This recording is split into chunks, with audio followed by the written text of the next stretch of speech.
नमस्कार आप सभी को मेरी तरफ से आप सबका स्वागत है मेरे चैनल ऑन द वे में। तो हम भविष्यमल का पुराण पढ़ते आ रहे हैं और हमने अभी तक 9 अध्याय कंप्लीट कर लिए हैं और आज हम 10वां अध्याय पढ़ेंगे, जिसका मेन जो लाइन है वो ये है कि कलयुग के पूरा होने के संबंध में श्री जगन्नाथ क्षेत्र से मिले संकेत। जो जगन्नाथ जी क्षेत्र से संकेत मिले हैं उसके संबंध में है कि कलयुग कब पूरा होगा और कैसे होगा और क्या संकेत मिले हैं इस अध्याय में दिया गया है। तो जुड़े रहिए मेरे चैनल से मेरे वीडियो के साथ। और अभी मैं इस अध्याय को पढ़ूंगा, तो उससे पहले जैसे हम हर बार पढ़ते आ रहे हैं इस मंत्र को, तो आइए सब मिलके पढ़ते हैं। नीलांचल निवासाय नित्याय परमात्मने बलभद्र सुभद्राभ्याम जगन्नाथाय ते नमः। जय श्री जगन्नाथ, जय श्री हरि विष्णु। तो आइए हम उस अध्याय को पढ़ते हैं जो अध्याय नंबर 10वां है। तो मैं आपसे हाथ जोड़ के प्रार्थना करता हूँ कि मेरे चैनल पर नए आए हैं तो सब्सक्राइब कीजिए, और जो मेरे चैनल पर पहले से जुड़े हुए हैं उनका मैं धन्यवाद करता हूँ कि आपकी वजह से अभी तक मैं ये इसको कंटिन्यू पढ़ते आ रहा हूँ, और आगे भी और भी कुछ बुक्स मैंने प्लान कर रहा हूँ पढ़ने के लिए, तो उनको भी मैं मंगवाने की सोच रहा हूँ। बस आपके प्यार की वजह से ही मैं ये सब कर पा रहा हूँ और मुझे हौसला मिल रहा है हर वीडियो में। तो आइए ज़्यादा टाइम न लेते हुए आपका हम इस अध्याय नंबर 10 को पढ़ते हैं। कलयुग के पूरा होने के संबंध में श्री जगन्नाथ क्षेत्र से मिले संकेत। तो क्या जगन्नाथ जगह क्षेत्र से संकेत मिले हैं, आइए हम इस अध्याय में जानते हैं। महात्मा नंबर 1, महात्मा पंच सखाओं ने भविष्य मलका की रचना भगवान निराकार के निर्देश से की थी। भविष्य मलका में मुख्य रूप से कलयुग के पतन के संबंध में सामाजिक, भौतिक और भौगोलिक परिवर्तनों के लक्षणों का वर्णन किया गया है। शास्त्रों में उल्लेख है कि अतिरिक्त श्री जगन्नाथ जी के मुख्य क्षेत्र को आदि वैकुंठ, मर्त्य वैकुंठ बताया गया है। 5000 वर्ष के कलयुग के बाद पंच सखाओं ने भक्तों के मन से संशय को दूर करने के लिए बताया कि भगवान की इच्छा के अनुसार श्री जगन्नाथ के नीलाचल क्षेत्र से विभिन्न संकेत प्रकट होंगे, जिनसे भक्तों को कलयुग की आयु के अंत और भगवान कल्कि के अवतार के बारे में पूरी तरह से पता चल जाएगा। ये सारे तथ्य नीचे दिए गए गीत से समझते हैं। दिव्यम सिंहम अंके बाबू सरब देखव्यू, छाड़ चका गुल बोल निश्चय जाड़िबू, ना बालतु रूप रे आंभे जन मेबू। गुप्त ज्ञान अच्युतानंद दास जी की ये किताब में लिखा हुआ है। तो महात्मा अच्युतानंद जी ने उपरोक्त श्लोक में महाप्रभु श्री जगन्नाथ के प्रथम सेवक और सनातन धर्म के ठाकुर राजा चौथे दिव्य सिंह देव के राजा के विषय में वर्णन किया है। महापुरुष ने इसका भी उल्लेख किया है कि जगन्नाथ के क्षेत्र में राजा इंद्र धूम्र की परंपरा के अनुसार अलग अलग समय में अलग अलग राजा जगन्नाथ के क्षेत्र के प्रभारी थे। जब चौथे दिव्य सिंह देव कार्यभार संभालेंगे तो 5000 साल बीत चुके होंगे। इससे महापुरुष अच्युतानंद ने 2 बातें सिद्ध की, और कि एक और तो चौथे दिव्य सिंह देव राजा के रूप में पदभार संभालेंगे, और दूसरी बात यह है कि कलयुग के 5000 वर्ष पहले ही बात बीत चुके हैं। अभी कलयुग का 5125वां वर्ष चल रहा है। महात्मा अच्युतानंद ने पालिका में लिखा है कि जब चौथे दिव्य सिंह देव सत्ता में होंगे, जो आज हैं दिव्य सिंह सत्ता में होंगे, तो वही कलयुग के अंत का प्रमाण होगा। पुनः महापुरुष अच्युतानंद जी ने उपरोक्त पंक्तियों में समझाया कि जब चतुर्थ दिव्य सिंह देव श्री क्षेत्र में शासन करेंगे तो भगवान जगन्नाथ कल के अवतार ग्रहण कर मानव शरीर धारण कर साकार रूप में जन्म लेंगे और धर्म की संस्थापना का कार्य करेंगे। नंबर 2, महापुरुष अच्युतानंद जी ने स्पष्ट रूप से कहा है कि चौथे दिव्य सिंह देव के समय में कलयुग पूरा हो जाएगा और भगवान जगन्नाथ को कल्क के रूप में एक बालक होकर जन्म लेना होगा। अच्युतानंद जी ने अपने ग्रंथ अष्टगुजरी में समझाया है, पूर्व भानु अबा पश्चिमे जिव अच्युत वचन आन नोहिब पर्वत शिखरे फुटिव कहीं अच्युत वचन मिथ्या नुहई ठुला शून्यकु मुँह करिण आस ठिके भड़ीले श्री अच्युत दास। अर्थात अच्युतानंद जी मल्लिका की पवित्रता और सच्चाई की घोषणा कर भक्तों के मन में भक्ति और विश्वास को सजीव करते हुए कहते हैं कि सूरज पश्चिम दिशा में उदय हो सकता है और पर्वत की चोटी पर कमल खिल सकता है, लेकिन मेरे द्वारा लिखी वाणी कभी गलत सिद्ध नहीं होगी। दिव्य केसरी राजा होइब तेबे कलयुग सरिव चतुर्थ दिव्य सिंह थिव से काले कलयुग थिव। अर्थात महापुरुष अच्युतानंद जी ने उपरोक्त पंक्ति में लिखा है कि जब श्री क्षेत्र में चौथे दिव्य सिंह देव राजा होंगे तो कलयुग के अंत के पहले से ही सतयुग की शुरुआत होगी, लेकिन सतयुग का प्रभाव नहीं होगा। एक बार फिर एक और पंचसखा महात्मा जगन्नाथ दास जी, जो माँ राधा रानी की हंसी से अवतरित हुए थे, वज्रकंठ में घोषणा की, पुरुषोत्तम देव राजांक ठारू 19 राजा हेवे से ठारू 19 राजा परे राजा नाहि आऊ अकुल होइबे कुलक बोहू। उपरोक्त पंक्तियों में महापुरुष से जगन्नाथ दास जी ने लिखा है कि इस जगन्नाथ क्षेत्र के पहले राजा श्री पुरुषोत्तम देव होंगे और पुरुषोत्तम देव सहित 19 राजा मंदिर के शासन के लिए उत्तरदायी होंगे। वर्तमान समय में मल्लिका की बात सत्य हो रही है और 19वें राजा के रूप में श्री दिव्य सिंह देव दायित्व निर्वहन कर रहे हैं। साथ ही महापुरुष जगन्नाथ दास ने लिखा है कि 19वें राजा श्री दिव्य सिंह देव का कोई पुत्र नहीं होगा। मल्लिका की वाणी को मानकर आज प्रभु के भक्त प्रमाण पा रहे हैं। महापुरुषों ने जो लिखा उसके 600 वर्षों के बाद उनकी वाणी वास्तविकता बन गई है। अतः यह समझ लेना चाहिए कि कलयुग समाप्त हो गया है और अर्थ है और धर्म संस्थापना का कार्य चल रहा है। महापुरुष अच्युतानंद जी ने भविष्य मल्लिका में लिखा है, चुलरु पत्थर जेबे खसिव सूत खसिले अल्लाह बेड़ा रू हेव ए कलिहत। आइए अगले पेज में पढ़ते हैं। एक कलिहत। महापुरुष अच्युतानंद दास जी ने भक्तों को सूचित करने के लिए लिखा है कि जब श्री जगन्नाथ धाम के मुख्य मंदिर से पत्थर गिरेगा तब हम जानेंगे कि कलयुग का अंत हो गया है।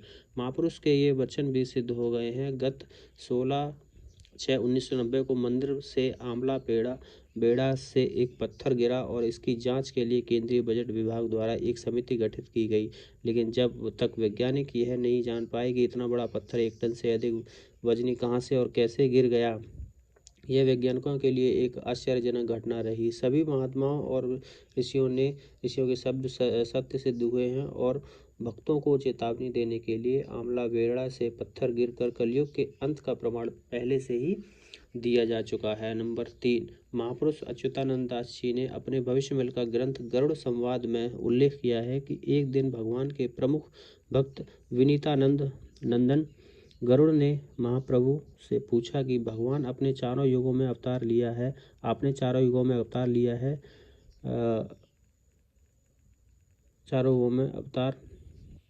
लिया है और कलयुग के अंत में आप कल के अवतार लेंगे तो 4 युगों के भक्तों और भगवान का मिलन होगा। जब आप नीलांचल छोड़ेंगे, दारु ब्रह्म से साकार ब्रह्म बनेंगे तो भक्तों को वैकुंठ से क्या लक्षण दिखाई देंगे, जिससे भक्तों को विश्वास हो जाएगा कि आपके कल के अवतार का समय आ गया है, ताकि भक्त मालिका का अनुसरण करें और आपका आशीर्वाद प्राप्त करें।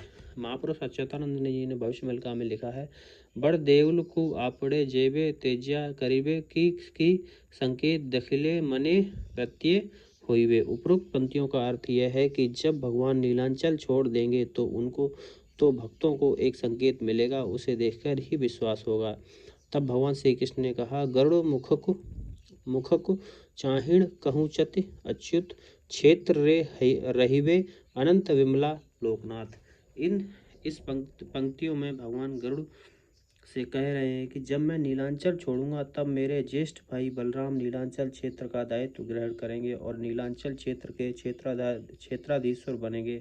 शक्ति स्वरूपिणी माँ विमला और लोकनाथ महाप्रभु उस समय उस क्षेत्र में होंगे, लेकिन मैं मानव रूप में जन्म लूंगा। फिर गरुड़ ने पूछा कि पहला संकेत क्या होगा, ताकि भक्तगण मलका को पढ़कर समझ लें कि आपके नीलांचल छोड़ दिया है। पुनः महापुरुष अच्युतानंद ने के वर्णन किया है। देवलरु चुन छाड़िब चक्र वक्र होइब महा लिया होई भारत अंक कटाऊ थिब।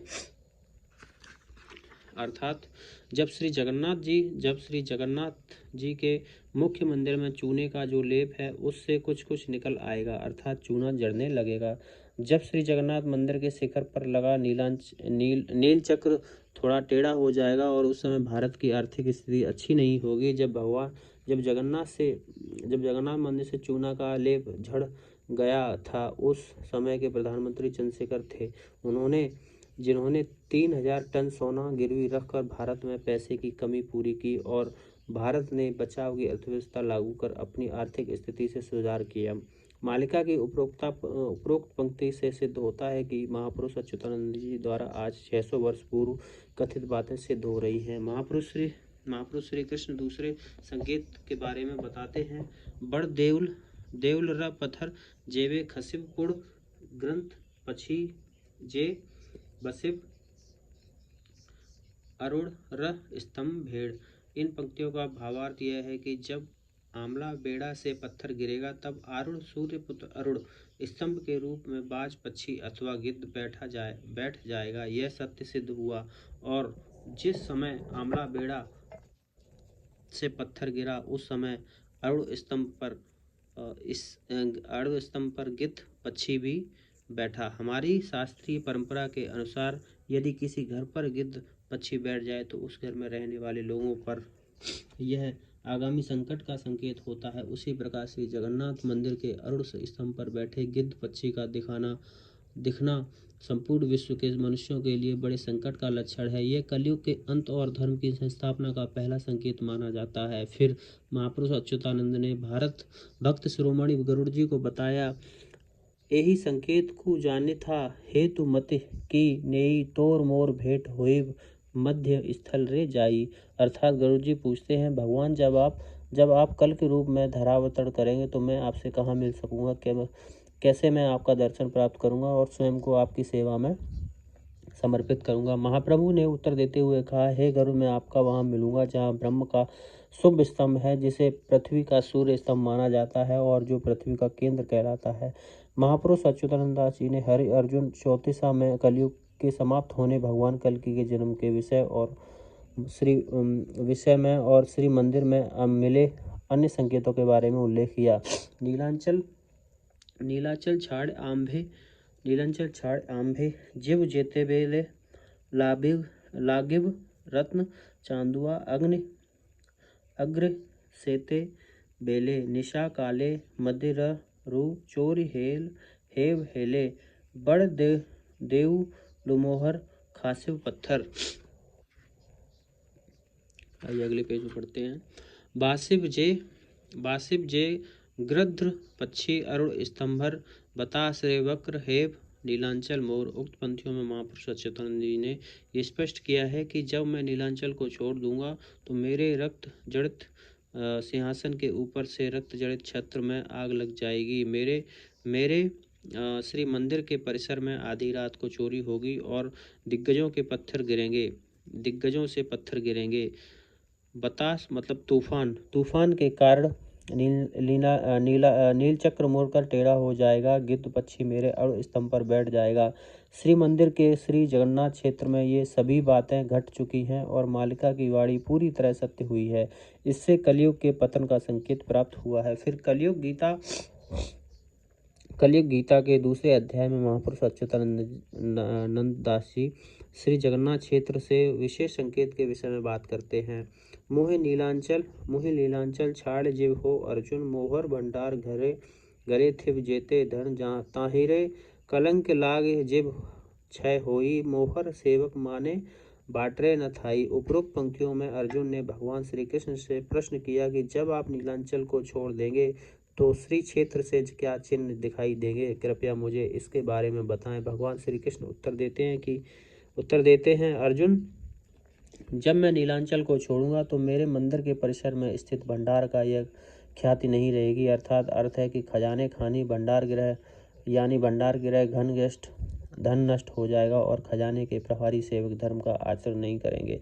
जैसा अच्युतानंद जी कलयुग गीता के दूसरे अध्याय में वर्णन करते हैं, ये श्लोक लिखा हुआ है, तो इस श्लोक का उदाहरण पढ़ते हैं। जब मैं नीलांचल छोड़ूंगा तब कलयुग समाप्त हो जाएगा। जैसे ही मैं श्री क्षेत्र छोड़ूंगा मेरे क्षेत्र में बहुत अन्याय होगा। मेरे अधीन पार्षद तरह तरह के अन्याय करके पैसा कमाएंगे और आने वाले समय में मेरे प्रधान सेवक ठीक से अपना भरण पोषण भी नहीं कर पाएंगे। इस प्रकार से अनेक परिवर्तन श्री मंदिर में होंगे। महापुरुष अच्युतानंद ने मालिका में जगन्नाथ क्षेत्र से और एक संकेत का उल्लेख किया है। पेज नला फूटी तोर पडिब बिजुली जय जुगे जिव की प्रभु नीलांचल छाड़। उक्त पंक्तियों का अर्थ है, जब जगन्नाथ के रसोई घर पर बिजली गिरेगी तब कलयुग समाप्त हो जाएगा और श्री जगन्नाथ नीलांचल को छोड़कर मानव रूप धारण करेंगे। पिछले दिनों जगन्नाथ की रसोई पर बिजली गिरी थी। इससे यह माना जाता है कि श्री जगन्नाथ के नीलांचल को छोड़कर मानव शरीर धारण कर चुके हैं।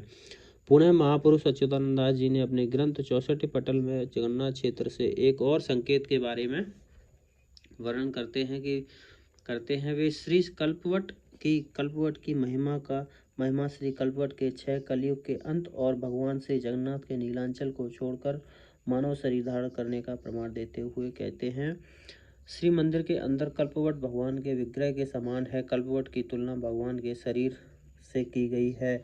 कल्पवट से कोई छोटा सा टुकड़ा भी तोड़ ले तो भगवान के शरीर को बहुत कष्ट होता है। आज कल्पवट की शाखा बार बार टूट रही है। महापुरुष की वाणी के अनुसार यदि कल्पवट की शाखा टूट जाती है तो भगवान नीलाचल छोड़कर मनुष्य का शरीर ग्रहण कर चुके हैं। महापुरुष अच्युतानंद दास जी ने विषय पर लिखा है, ये श्लोक लिखा है, तो हम इसका अर्थ पढ़ते हैं।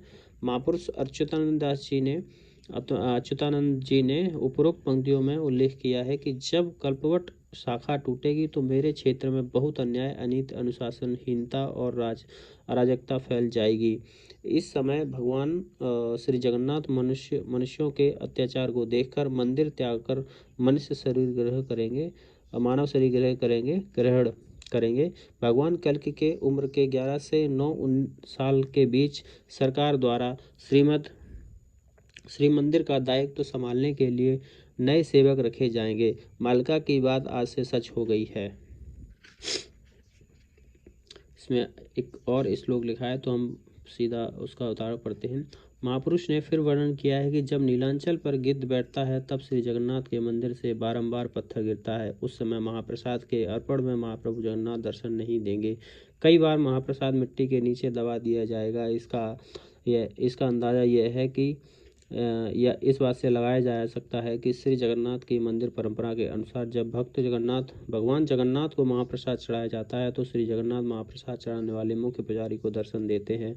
लेकिन महापुरुष अच्युतानंद की चेतावनी के अनुसार जब गिद्ध पक्षी या बाज पक्षी नील चक्र पर बैठेगा उस समय भगवान के श्री मंदिर के पत्थर गिरेगा और जगन्नाथ महाप्रभु महाप्रसाद अर्पण की विधि में दर्शन नहीं देंगे। इसके फलस्वरूप महाप्रभु का महाप्रसाद मिट्टी में दबा दिया जाएगा। फिर महापुरुष अच्युतानंद ने एक उल्लेख चेतावनी के रूप में किया कि इस समय समुद्र भूमि से बहुत ऊपर उठेगा और पृथ्वी पर बाढ़ आएगी और आज धरती पर स्पष्ट दिखाई दे रहा है। उसके बाद भी कई बड़े बड़े संकट आने वाले हैं। इसलिए उन्होंने यह सहृदय संत होने के नाते कलयुग के मानवों को सचेत किया है कि लोगों में मानसिक परिवर्तन हो, वे वैष्णव धर्म के प्रति पूर्ण समर्पित हों और बच्छड़ समेत अन्य दुर्गुणों का त्याग करें। महापुरुष ने इस संदर्भ में फिर से वर्णन किया है। महापुरुष ने कहा है कि श्री जगन्नाथ जी के